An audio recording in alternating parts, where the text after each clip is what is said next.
Il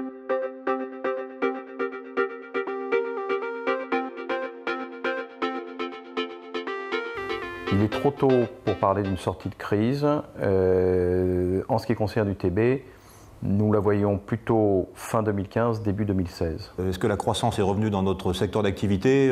Non, personnellement je ne la vois pas et dans l'entreprise nous ne la voyons pas. Pour autant, il y a une croissance de l'activité, pas forcément une croissance du business, si je puis m'exprimer ainsi. Dans une mutuelle santé, on s'en rend bien compte, on ressent plutôt la paupérisation de nos adhérents que véritablement une reprise économique. La crise a eu des effets cumulatifs qui a créé une situation impossible qui est à la fois d'augmenter les besoins sociaux et de raréfier les financements.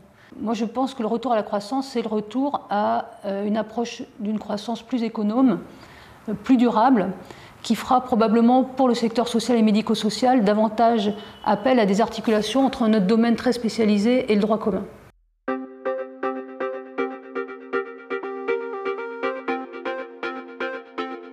Nous avons beaucoup de seniors parmi nos adhérents et nous avons également beaucoup d'activités paramédicales, sociales et paramédicales, notamment par exemple une quarantaine d'établissements pour personnes âgées dépendantes. Donc bien évidemment là aussi il y a des nécessités de faire évoluer nos processus, de faire évoluer nos métiers et de faire évoluer les salariés. Alors, la Silver Economy aura un impact, et a déjà d'ailleurs un impact important pour nous sur deux axes. C'est l'allongement d'occupation des logements. Ça veut dire mécaniquement qu'il faut davantage de logements.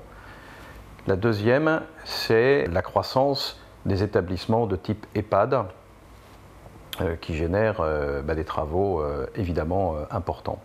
Donc dans la Silver Economy, nous avons ce concept Habiter autrement de l'ADMR qui permet à des personnes encore valides de pouvoir vivre dans des petits pavillons, petites unités de vie en toute liberté, mais avec une sécurité renforcée et des services ADMR adaptés à leurs besoins.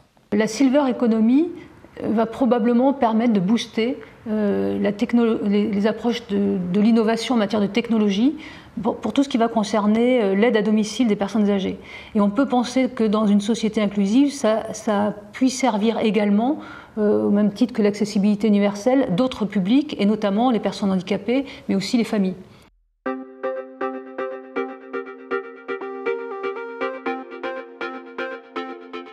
Nous sommes très concernés par le développement de l'économie numérique. D'abord sur la question de la valorisation et de la diffusion de nos activités. Nous devons également développer, il y a un besoin aujourd'hui très fort, je dirais, de médiateurs numériques qui rendent accessibles ces nouveaux outils, notamment aux publics les plus éloignés du numérique. Et les besoins de réactivité, les besoins d'interactivité, de quasi-disponibilité 24 heures sur 24 et 7 jours sur 7 sont de plus en plus présents. Et ça, bien évidemment, cela vient percuter nos modèles traditionnels de relations avec nos adhérents et donc nous oblige, bien évidemment, à évoluer, à créer de nouveaux services, mais surtout à faire évoluer les métiers. On parle beaucoup de domotique, de téléassistance et donc nous avons notre propre produit filien de téléassistance mobile ou relié au domicile des personnes, ce qui permet aussi de cibler plus et aider plus encore les pathologies comme Alzheimer et assimilées.